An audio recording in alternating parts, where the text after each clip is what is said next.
the Knicks have advanced to the Eastern Conference Semifinals after Josh Hart hit a beautiful three-pointer late in the game, about 30 seconds left, in order to put the Knicks up by 3, and the final score ended up by 118-115 in favor of the Knicks. Jalen Brunson joins Bernard King with the most consecutive 40-point playoff games in Knicks history with 4. He was on an absolute tear, especially after the first 2 games where it looked like he was completely lost. He was shooting sub 20% from the floor, and now all of a sudden he catches a hot streak. Embiid fouls out in this game.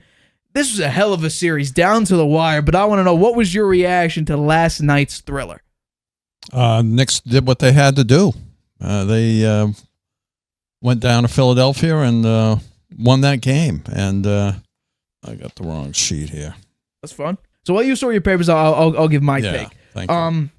So I really, really enjoyed the Knicks' performance here because they did a lot of things right. You open up the game, you go on an absolute tear. Donte Divincenzo hitting 3 straight threes, setting the tone. Hartenstein in 4 minutes. In 4 minutes in the first quarter, the first 4 minutes, he had 4 points, 3 boards, and a single block. And by the way, all those rebounds were all offensive rebounds, giving the Knicks second chance opportunities, which they led in this game. Second chance points were 27 for the Knicks, 19 for the 76ers. Points in the paint, Knicks outscored them 42-34. The Knicks were an absolute tear. The only pet peeve I have in this game, now he did play great and he hit the go-ahead 3, is Josh Hart. I got some film here late in the game. These are opportunities you can't miss. A minute and a half left. Wide open 3. You decide to drive, even though you've been hitting threes like no other in the playoffs, and he gets tipped away. You try a second chance. It doesn't fall through. This one, look how much space you have. You're holding the ball. Now, Jalen Brunson did get fouled here. If you make that shot, that's an and 1. And this one is the go-ahead 3 late in the game. He did end up hitting it. But you got to take these opportunities. Shoot these threes. Make these threes. That's what you have to do. The Knicks beat the 76ers in rebounding 48-46. Had more assists, 28-20. Had more block shots, 8-5. Had fewer turnovers. Had the same amount of steals. Had fewer fouls. The Knicks played this game very, very well at the very end. But in that first quarter, it was great. And then the second quarter, oh my God. Buddy Hield. His first 20-point game since Valentine's Day. Like, how do you let that happen? He was on fire. Campaign hit a couple nice threes late in the game as well. That's the only part that I really have a problem with. You let the 76ers get back in this game. No offensive prowess in the second quarter at all. 32-15. How do you give up a game like that? Jalen Brunson, ice cold. In that second quarter, it was horrible. Absolutely horrible. Philadelphia won an 11-0 run at the end of the first with 2 minutes. Like, it was terrible. Not only that, you open up the second quarter, you go 1 of 15. 1 of 15. And your first bucket comes with 5 minutes left in the second. Sorry, your second bucket comes with 5 minutes in the second. 1 in 15? Yeah, if you let that happen against the Pacers team, which, by the way, the game is on Monday, with Tyrese Halliburton, with Miles Turner, Obi Toppin, you let them go on a run? I'm telling you right now, the Knicks are going to have trouble. You cannot have a streak like that where you just absolutely crap the bed and let Jalen Brunson really try to take over this game when he's not having a great shooting performance. Like, he did not shoot the ball particularly well. Now, he ended up 13 of 27. He ended up pretty well, but he couldn't make a 3 for the life of him. He was like 1 of 6 for most of this game. He ended up with 41 points, so overall it looks great. He also had 12 assists as well. But we're talking about a Knicks team here that is very, very hot and cold. When they're hot, we saw in the first quarter, they're on fire. And then they get into these shooting slumps where all of a sudden, Tyrese Maxey hits a couple good shots late. Joel Embiid dominates down low and on the perimeter. You have Buddy Hield, who didn't really play any minutes so far, comes in and scores 17 points early. You can't let that happen because that's what will happen even on a higher level against the Pacers, who are a better offensive team. However, there is a little bit of some hope, because the Knicks are a very, very good defensive team. And what they've been doing since March is only give up 104.5 points a game. And here is why it's so great that the Knicks are on such a defensive streak right now. Because when the Pacers score 111 points or less, they're 2-20. The Knicks, however, since March, they're 19-9. Like I said, they only give up 104.5 points a game. They score 110.2, and that includes the playoffs. So if you could hold the Indiana Pacers, who are like the second highest scoring team this season, to 111 points or less. Easy game. Easy series. Like I said, record of 2-20 this season. So I'm hopeful for the Knicks. This game, though, showed a lot of facets. Great offense early. Horrible second quarter. Couldn't get anything going.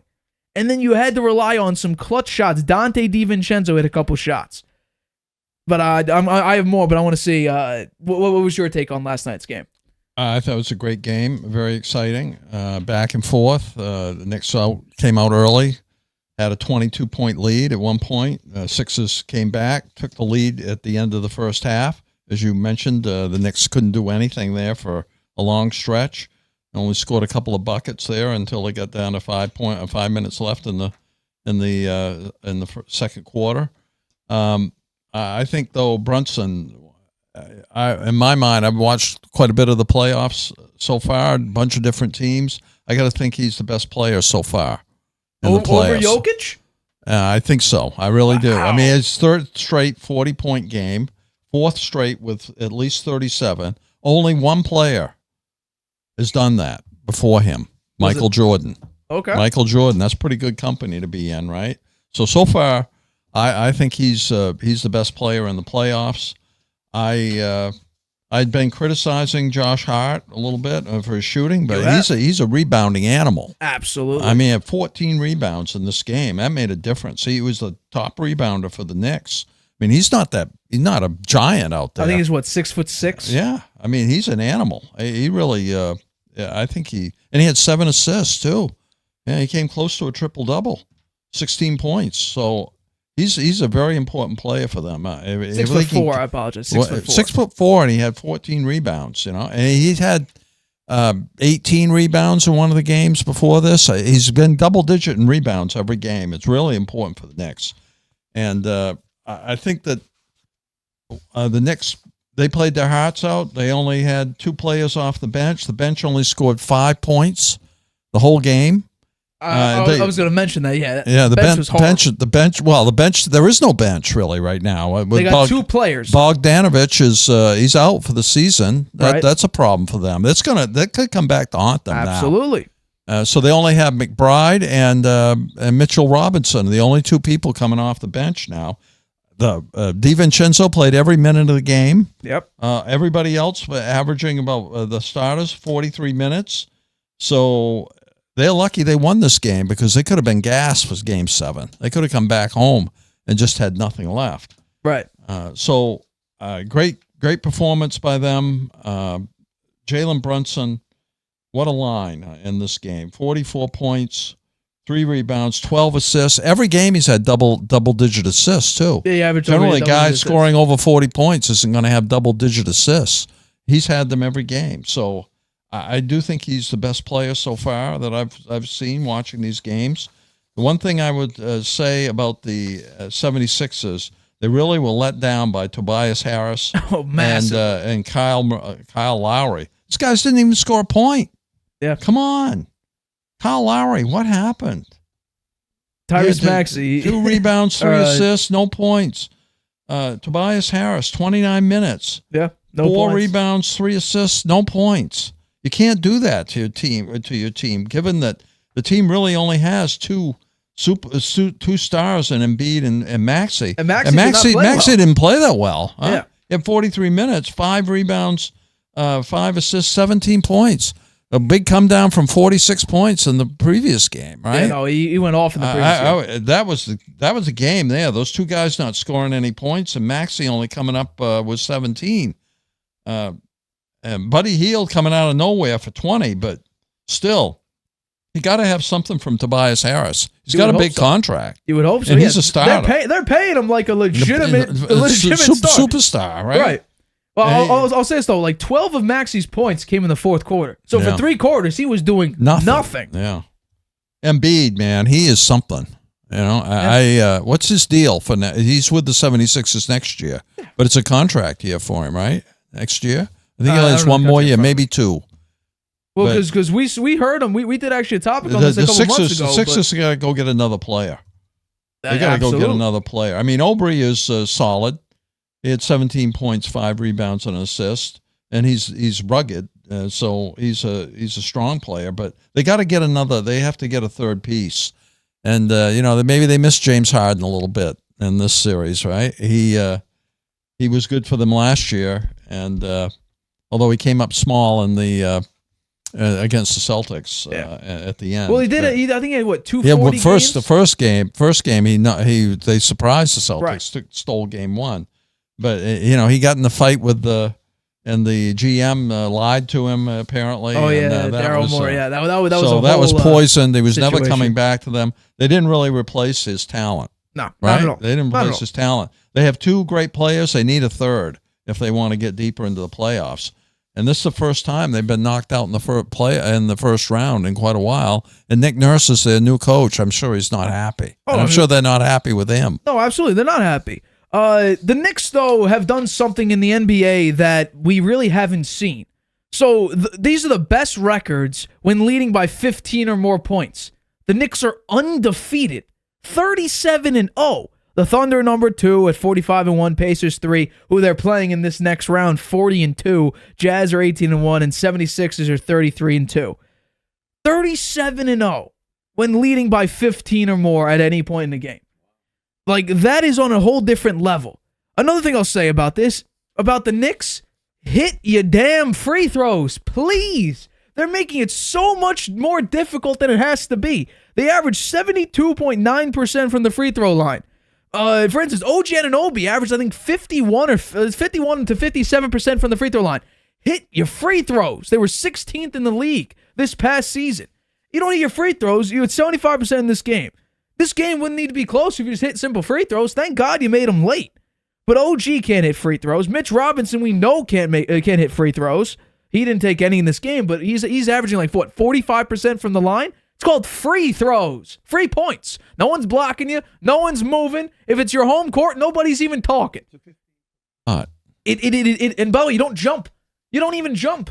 So just hit your free throws. You mentioned the bench scoring. The first bench points came in the fourth quarter. And the bench scoring was incredible. The 76ers had 45 points off the bench compared to what you say. The Knicks had 5? Yeah, 5 points off the bench. You can't do that. You can't do that. That's gonna be. It's gonna haunt the Knicks coming up, I think. Absolutely, and especially because of the fact that the Pacers are such a high-scoring and high-flying team, energetic team. I mean, we have Josh Hart. He played 53. He played the entire overtime game. You have Jalen Brunson playing massive minutes. Donte DiVincenzo just played the whole game last night. Jalen Brunson had 43.5 minutes. This is only the first round. First round, you have guys playing massive amounts of minutes. They're going to be gassed instantly. You're going to play such a fast-paced team like the Pacers. How are you going to keep up? How are you going to keep? I don't understand. We'll see whether this series took a toll on them. I mean, it came very close to going 7 games. Yeah, one shot, right? Would have tied it a 3-point difference there. They could have gone into overtime, and then what would the Knicks have done? They had their starters were out there the whole game. Right. Yeah. Well, you're gonna have to use you look at a series 4-2. You say they beat them pretty easily 4-2, but not really. This series could have easily gone 7 games. There was only a 3-point difference there at the end, and they had some very close games along the way, and it was a hard fought series. I think it took something out of the Knicks. We'll see. I mean, we heard it last year. Julius Randle said about the Heat series, they just wanted more than us. This showed that the Knicks got a lot of heart because Embiid was playing very physical. Maxey was hitting low-go threes with 8 seconds left. The 76ers tried their best, but somehow, even with Jalen Brunson not shooting the ball particularly well, they still stayed in this game and were able to take over the series. But you're going up against really, really... And then, by the way, the Pacers didn't even play that well against the Bucks, and they still end up winning in 6. If they get into a scoring streak here and the Knicks can't stop them or just keep up with them, the Pacers have a shot.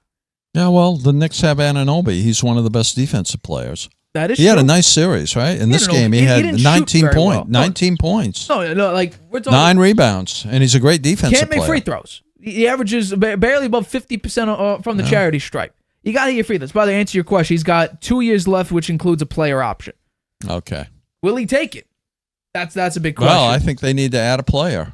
And I'm sure he's disappointed he's knocked out in the first round. Yeah. And they were a little unlucky with him being hurt for so long during the year. And coming back late, he had some rust.